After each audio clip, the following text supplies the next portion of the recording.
Hello, I am Solaj Alfred. Welcome to the Hts Epoll. It's your opportunity to weigh in on the most pressing issues of the day. The government of St. Lucia has outlined a reduction in serious and violent crime as a major priority for 2022, promising to provide additional support to the police and calling on civil society to do its part in making St. Lucia safer. But the government fell short of announcing plans to introduce new legislative measures, one of the key tools at its disposal to address the crime situation. So, we ask, do you support the introduction of new or amended legislation to stiffen penalties for gun-related offenses? We took to the streets to get your opinion, and here's what you had to say. Well, yes, I do support the changes because, you know, to me, if there is a stiffer penalty for those criminals out there, somebody who's thinking of committing the crime would think twice. Because, you know, the way that the crime situation is going down here, it is just too much. It is just too much. So whatever that they're implementing to put a stop to the crime situation, I'm in support of it. Oui, la supposé ni loi ça. Et la supposé mettre loi plus ouais dans les sémouna, c'est yo ka prendre gon kon toys pour shoot moun, pour faire tout ça yo vle faire.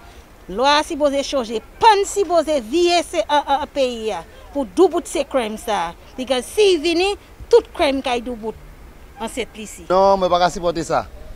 Ça nous pour veiller qui manière ces physiques ça ka un pays. Borders nous pour strengthen.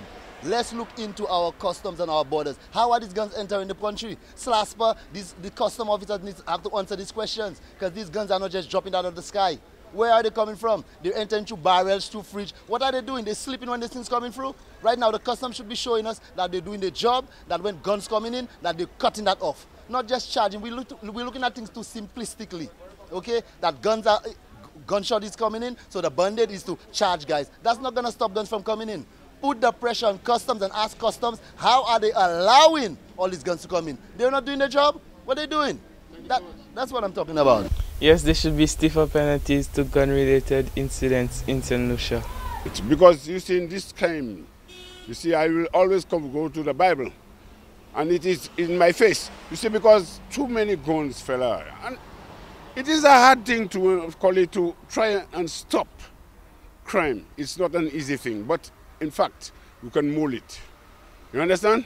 Get the officers, change the laws, and put a stiffer penalty when it comes to that gun business on this island.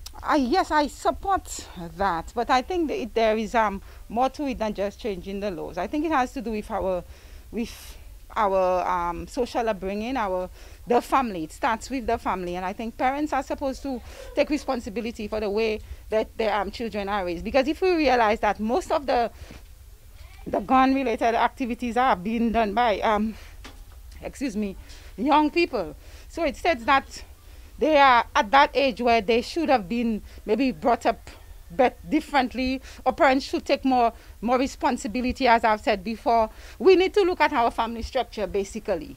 I think that should be given more precedence, more attention to allow our young persons to be brought up, you know, with more responsibility, with more self-esteem, with just being citizens that contribute meaningfully to our society. So I think it has to do with the fabric of our society, and which is the family.